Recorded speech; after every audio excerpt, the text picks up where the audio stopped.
Report from Santa Fe is made possible in part by grants from the members of the National Education Association of New Mexico, an organization of professionals who believe that investing in public education is an investment in our state's economic future, and by a grant from the Healy Foundation, Taos, New Mexico. Hello, I'm Lorene Mills, and welcome to Report from Santa Fe. You have never seen our set look this beautiful because our guest today is Jeff Snell, who is the new CEO of the International Folk Art Alliance. Thank you for joining us. My pleasure. Thank you. And thank you for bringing these beautiful things. One of the functions of the Folk Art Alliance is the internationally acclaimed folk art market. Absolutely. Tell us a little about the market and tell us just a little bit about some of these beautiful things. I wish I could take credit for any one of these, but they're way beyond my capacity. This is a beautiful piece from Haiti. The gentleman makes this from discarded oil drums. So imagine the entrepreneurial skill to take that material and use generations-old techniques to make something so beautiful. Yes. Peruvian textiles. Nilda in Peru actually oversees 500 women weavers in her community. Absolutely stunning. So if you get a chance to come and see and pick this up and touch and feel, it's just brilliant. And this is from Dr. Martinez. Magdalena is down in Oaxaca, Mexico. This is clay, and it's just also stunning as well. And she's taking that artistic gift, because each one of these artists, as well as the sequined flag over my shoulder, also coming from Haiti, each one of these artists have figured out a way to leverage that world-class artisanship into creating social value for their respective communities. And this one, as you can imagine, from a doctor's hands, and we were intimating maybe she's a surgeon because the work here is so intricate, but from a doctor's hands and world-class artisanship, then comes healthcare back in her community to serve the kids in the community. So each one of these has a beautiful story, just very similar to that. And that's one of the astonishing things about this event. Not only is it beautiful, and not only is it full of some of the most exquisite objects you will ever see, but it serves a function to support not only a huge benefit to Santa Fe, but to each one of these communities. Indeed. I remember there was a case where I think it was baskets from Zimbabwe, and they didn't make it in time for the market.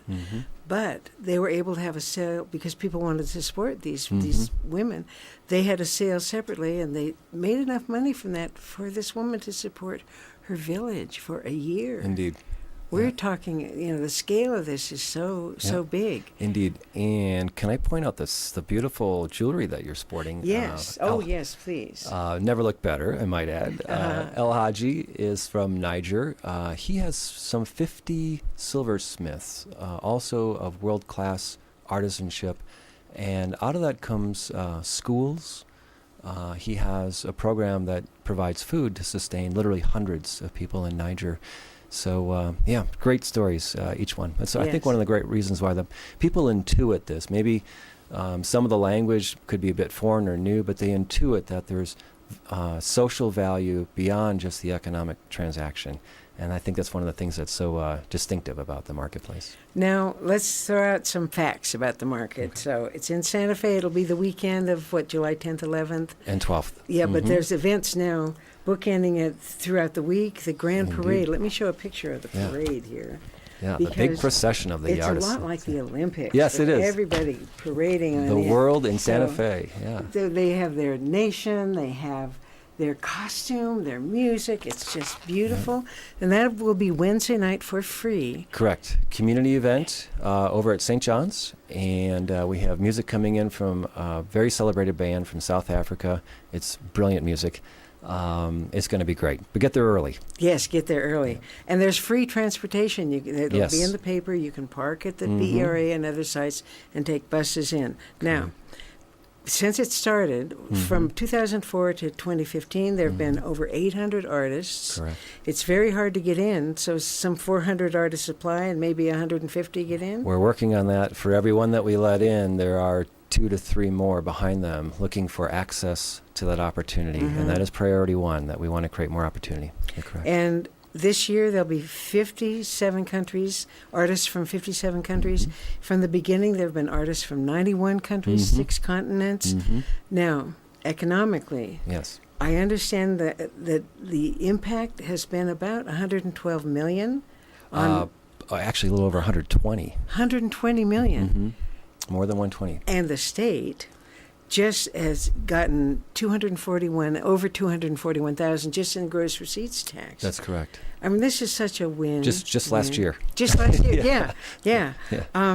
So it is such a colorful, beautiful event. Let's focus a little bit. There are some clips that we want to show. Okay. And I'll just talk about the province of Kandahar in Afghanistan, which tragically we know from the war in Afghanistan. But this is a little clip of the women and the special kind of sewing that they do. Let's just take a moment and look at it. I need price tags, please. Rangina Hamidi spent most of her life growing up in the U.S. after her family fled Kandahar, Afghanistan during the Russian invasion. Unfortunately, the political situation of the country for the past 3.5 decades has been very violent. But in the midst of that violence, women are creating beauty. Their gift to the world was a form of fine needle embroidery, composed of geometric and floral designs, unique to her hometown. No, pins. My mother and my grandmother always wore pieces that had the Kandahari embroidery on it. I mean, it's the trademark of Kandahar. Culturally, though, she faced a problem bringing that art to market. Even before the Taliban, women were treated as second-class citizens. But the needlework could be done in the privacy of women's homes. It was a safe way for them to gain economic independence without crossing cultural boundaries. The people of the world need opportunities to be able to earn an income so they can develop their own lives with their own hands. Well, that really shows us these women really don't have many other options. Correct. And there's another clip, since we're doing clips. In Uganda, there was a terrible genocide, and there were lots of widows because the Tutsi, Yep, warring tribes. The Hutus and the Tutsis were killing all the men, and so there were many, many widows. This is a program about basket makers in Uganda. Let's just take a minute and look at their beautiful baskets and what it's doing for the community. Janet Nukubana has seen that positive side. She grew up weaving baskets with her sisters in a refugee camp in Uganda. Like this one? Yeah. I think I love this one. Her own country, Rwanda, was torn apart by the genocide in 1994 when hundreds of thousands of Tutsis were killed by their Hutu countrymen. When Janet returned, she found a country full of widows who knew little more than their native craft of basket weaving. They have never been to school. The only thing they learned was the weaving technique from their mothers. She started a co-op that empowered women to look past tribal differences and use their skill to support their families. I'm telling you, a woman who makes baskets right now and sells here, they cover their health insurance for their families for the whole year. Well, I mean, again, everyone benefits there, and the baskets are so beautiful. Yeah, indeed. And it's, when we talk about the creating of social value, we've mentioned Dr. Martinez and Oaxaca and healthcare. And it could be schools, as we mentioned with El Haji, could be clean drinking water. But social value also comes in different beautiful expressions like peace and reconciliation. So imagine when you've had that degree of human injustice against fellow humanity, and how do you reconcile if you're living miles apart and there are survivors and wanting probably to behave in a very human way and exercise their own sense of justice, and then we end up going back and forth and back and forth. Well, here is a woman, Janet, who had a vision for how weaving leads to peace and reconciliation. So talk about a beautiful social value that comes out of world-class artisanship. It's another great story. Yes, and she said, we put aside our tribal differences and work toward the betterment, providing health care for the village, providing education for the kids. Exactly. One last one, is just because it's so beautiful. This is a steel drum maker from Haiti, and they take these oil, funky, like you showed this beautiful thing, these oil cans, right, and they make these beautiful sculpted screens. Let's just take a minute Please. and look at him. It's where the money goes that brings shoppers like Anna Haber and her mom and her sister all the way here from London. It's like buying with a conscience, and you're getting something beautiful, and it's benefiting not just one person, but a whole community. They were making their way over to Serge Jolimo's booth, an artist who hails from Haiti. His steel artworks, made from discarded oil drums, are favorites at the market. And you've got hundreds of them. Yeah. It's a lot of work. Yeah. From his village north of Port-au-Prince, he and other local artists use hammers and chisels to sculpt intricate scenes of Haitian life into the metal. This work is my heart. Yeah. It's your heart. So, yeah. He's come to the market 9 years in a row, and over that time, he and 200 other oil drum artists have made more than $200,000. Amazing, given that the average wage in Haiti is under $2 a day.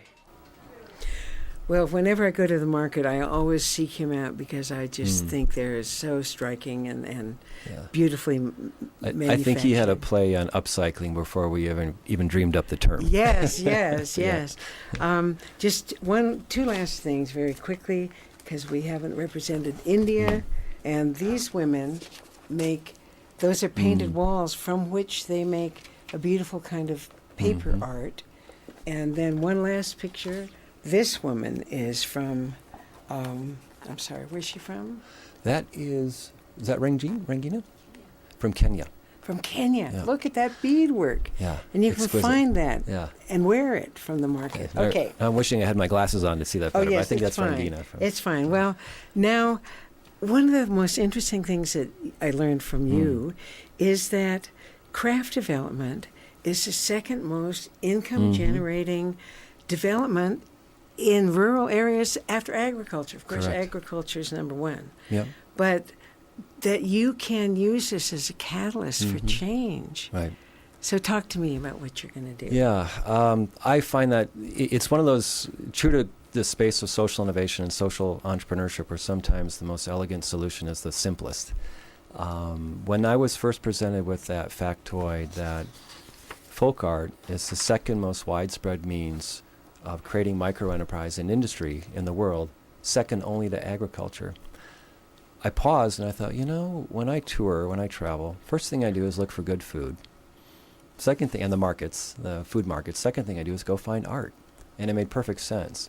And almost every person, to the tune of about 100 individuals, 100 separate conversations where I've shared that, they have the same aha. Oh, yes, that makes sense.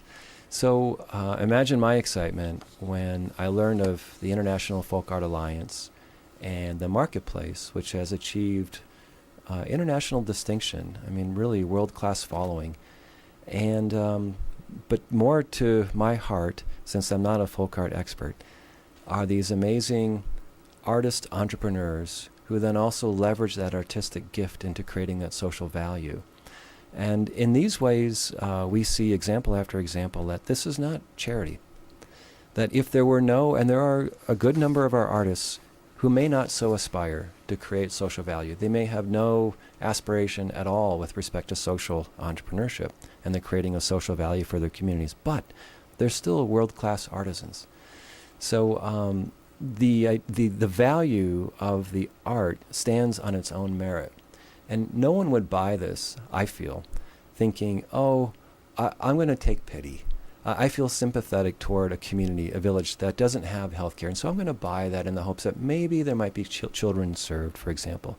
But instead, true to entrepreneurship, these things stand on their own merit because they are indeed world-class. They're beautiful. And that selection committee does really hard work to figure out the 150 or so that get invited to market year after year. Then, in that transaction, the magic happens, where the textile becomes the healthcare, where the pounded piece of discarded scrap now becomes schools, clean drinking water. I'm gesturing to Dr. Martinez's amazing work, and then story after story after story. So we see sort of the best of global entrepreneurism, and how privileged are we in Santa Fe to have the world come here, arguably the greatest economy that the world has ever known, and they get on their pathway to enter the world economy And then we learn from them about what it means to take that giftedness, that entrepreneurial spirit, and bring value to their communities. So it's not just a private equation for the great majority of our artists. It's not that they're coming here to make an amazing amount of money. And imagine if you made 10 years worth of income in 3 days. 10 years in 3 days. That's a lot what we're talking about. But their goal is then to take that back to their community and build sustainable models that attack social problems that are afflicting their fellow women and men and children in their area. So one of the things about making that amount of money in 3 days, I've loved the fact that you pair the new international artists with a local artist, so they learn about pricing, about shipping, about stuff that it's enough that you're sitting there for hours doing this work and making a beautiful thing, but then there is another dimension to make it more successful, and the market provides that. Yes. We're speaking today with Jeff Snell, who is the CEO of the Folk Art Alliance, International Folk Art Alliance. Let's talk a little about your background. I know you did 20 years in the charitable sector in Milwaukee, but you are called a social innovator. Yes. So tell me, what is a social innovator? Yes. A social innovator, and I'm going to draw from my journey explicitly since it's what I know best. A social innovator is somebody who looks at a social problem and really goes about seeing the problem differently. And here's what I mean by different. I built an organization to be arguably the biggest of 2,500 chapters across the country. It was a youth-serving organization in the central city of Milwaukee. It raised $100 million in about a 7.5-year run with 83 board members. Amazing board. Every mover and shaker in that southeastern part of the state. Where you had 83 bosses? I had 83 bosses. Oh, That is how you end up pale, bald, and skinny. For those that are wondering, if you want a weight loss program, get 83 bosses. That'll work out really well for you. So we, in one metric, going from 8,000 to 30,000 plus kids in our youth serving organization, and another metric, raising $100 million to put bricks and mortar and programmatic elements as a deliverable for those kids. Those, for many folks, would be measures of success. But what happens if at the tail end of this, 7 years of your life, and by most measures in conventional charity, a lot of success, and being flown around to talk about it, what happens when you see second and third and fourth generation from the same families, and in many cases those kids were worse off than their parents or their grandparents? And what dawned on me was that, as well-meaning and as happy as we were with the work, we were in some cases aiding and abetting those cycles of dependency. We were not increasing human capability, at least not when we had second, third, fourth generation, as I say, in many instances, worse off than the previous generations. Not when your mission is to put them on a path to success and autonomy and self-sufficiency. So that was my wake-up call. And what I started to look for was, well, what does it look like to solve a social problem? And that was my entry into social innovation and social entrepreneurship. I was then moved from the leadership side of nonprofit into the grant-making side. And normally that's every nonprofit executive's dream. Oh, if I could only give the money away, boy, would I change the world. And you come to find out that there's an equal amount of problems on that side of the equation as well. Sometimes folks will just feed a pet project and maybe not ask themselves the meaningful question about, are things actually improving? Yeah. Am I making a difference? Am I making a difference? What does impact really mean? And to me, if we let that pot on the stove and let it boil down to the residue at the end of the day, if we're not improving human lives, what is the impact? And that's almost a degree of moral courage to ask ourselves those questions. Again, as well-meaning as we are, with all the passion to do positive, what does it really mean to create social change in a measurable, impactful, sustainable way? And that's what social innovation and social entrepreneurship is about. Well, I see you at this pivot point, because the old paradigm was, well, we've got these social problems and we're going to manage them better. But you are coming in as a social entrepreneur or social innovator saying the new way of dealing with this is, solving the problem. Yeah. Let's try to solve the problem. Yeah. And some of the things that you did in Milwaukee, or I don't know The golf course turning into an urban farm. Yeah. What a metaphor. Oh, thank you. You've got this bankrupt Riverview golf course. Yep, Riverview Country Club, oldest private country club in the state of Wisconsin. And then the economic downturn of 2008, it goes belly up. And there were a couple of nonprofit executives that I was working with in the space of social innovation, challenging the mindset and challenge them as friend and colleague to say, look, it's not about just getting bigger. It's not about raising more money. Challenge yourself in true leadership fashion. What would it look like to work yourself out of a job? How would you solve that problem?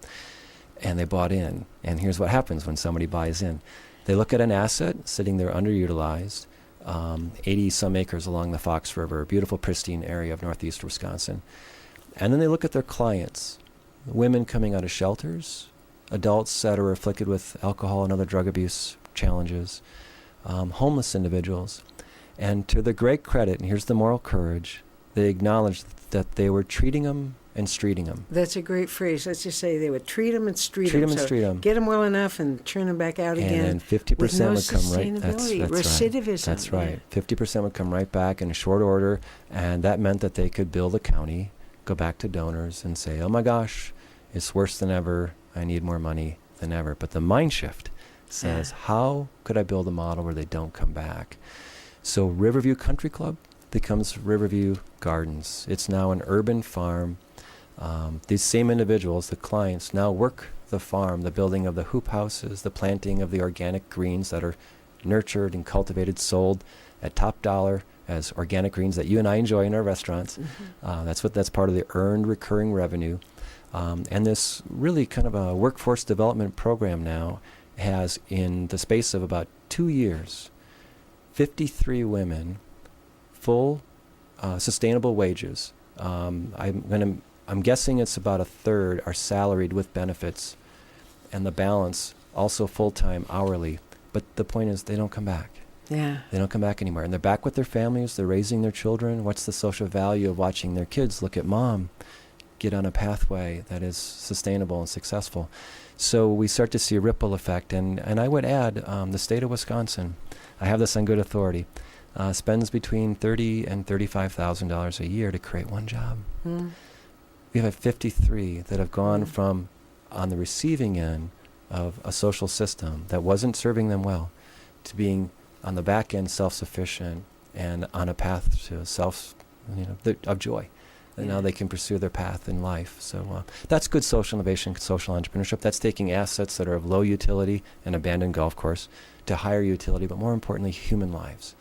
And so how joyful. And so part of the vision of the Folk Art Alliance is to do that on a global scale. Indeed. To using folk art to catalyze change. Indeed. So what I got, so if I may back up, I got a phone call. It was maybe September of 2014. I was sitting in my living room in Milwaukee, and the search firm said, so-and-so from search firm, International Folk Art Alliance. And I said, huh? And they said, folk art. And I said, I'm so sorry. How did you get my name? I'm not a folk art expert. And she said, well, you have a friend at Stanford University. She knows your work up in Wisconsin. She says this is all you talk about. And I said, well, folk art? She said, no. Go on the website. Go on the International Folk Art Alliance website and look at the impact stories. They're still there. There's actually a few more videos that have since been uploaded. And then call me back.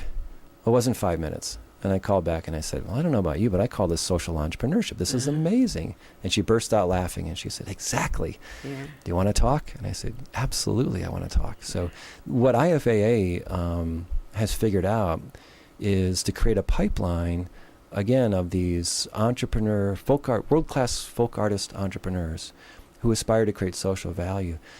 I don't know of any other organization globally that has, at this scale, created that pipeline. So what a privilege to be invited to help lead an organization into doing it deliberately, intentionally, meaningfully. I mean, if the stories we're talking about and are so captivating, compelling, if it's this fun without really having tried to do it intentionally, meaningfully, measurably, imagine 10 years out.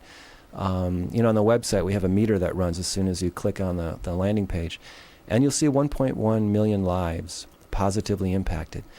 Why not 100 million? Yeah.